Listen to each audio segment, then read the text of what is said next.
Austrian Grand Prix, you may think of when Rosberg and Hamilton collided at turn 3 over the lead in the late stages of the race in 2016. Or perhaps when Leclerc and Verstappen came to blows over the lead at the exact same corner in the closing stages in 2019. You may think of the times when a Mercedes saw a Red Bull ahead of it and then chose violence. The time when there was a deer on the track and Montoya went, "Oh dear." Or you may think of the time when Ferrari literally caused F1 to end up changing its rules. I do not believe it!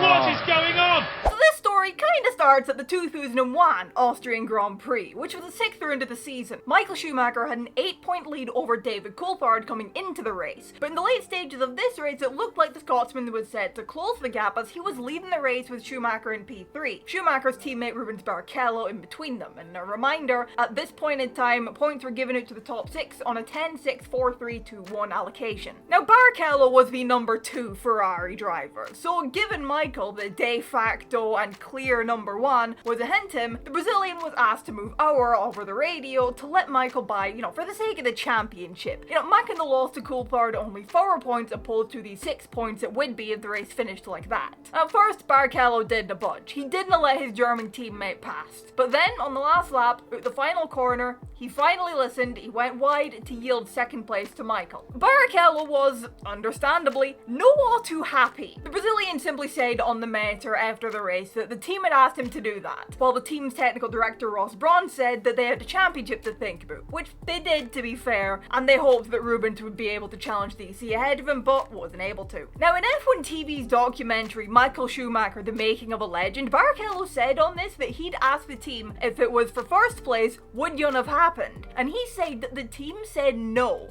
For first place, that never would have happened.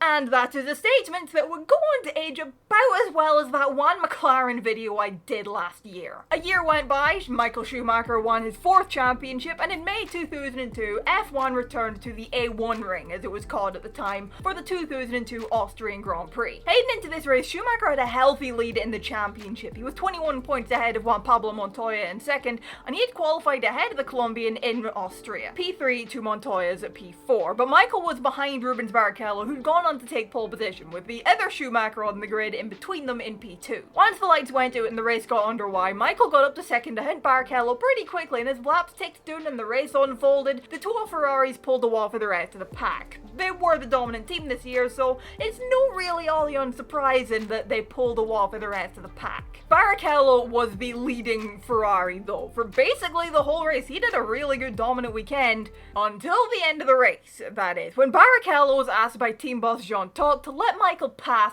for the win to help him in the championship. I would like to remind you of the fact that said German had a 21-point lead, a 2-win advantage over Montoya, who was set for finishing this race in P3, so Michael still would have extended the lead, finishing in second. But Ferrari clearly wanted him to extend the lead by 6 points opposed to 2. Now at this point, Barrichello didn't immediately move aside. He instead queried the call, bringing up about what had been said the previous year, about how he'd been told that the swap they made last year, it wouldn't have been made for P1. Like I said, it was a statement that would go on to age like that one McLaren video I did last year. But Rubens was told to do it for the best interest of the team, and they would speak about it later. And he did do it, lifting off the gas at the final corner to allow Michael to tack the win, while Barrichello, after him being the lead Ferrari basically all race and in qualifying, he had to sell for second. Understandably, everyone was pissed with Ferrari. Lead commentator James Allen said right after the pair had crossed the line, and I quote, "I do not believe it. I do not believe it. What is going on? Michael Schumacher wins the Austrian Grand Prix. He doesn't deserve to win it.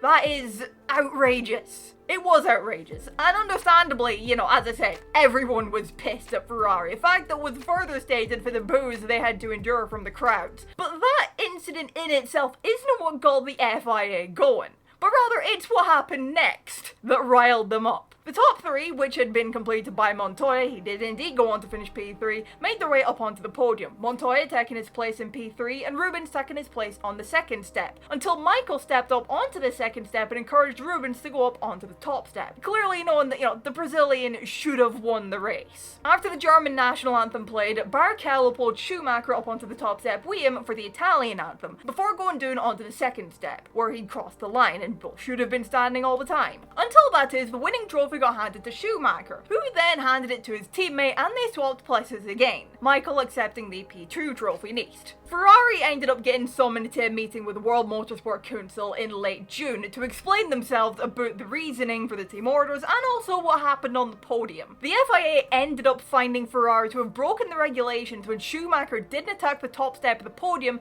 and then handed the winning trophy that was meant to be given to him to Rubens. The team also got fined $1 million, half of which got suspended for a year and the other half got paid right away and was divided between the two drivers and Ferrari. The FIA also started looking into team orders after this incident, and later in 2002 it was announced that team orders that got in the way of the race result would be banned for 2003 onwards. A ban that persisted until the very same team broke the ban in 2010 at the German Grand Prix, an incident that resulted in the ban being lifted because it was too hard to enforce. Okay, Fernando is faster than you. Confirm you understood the message. Ferrari caused the FIA to bring in the rule, and they also caused them to get rid of it.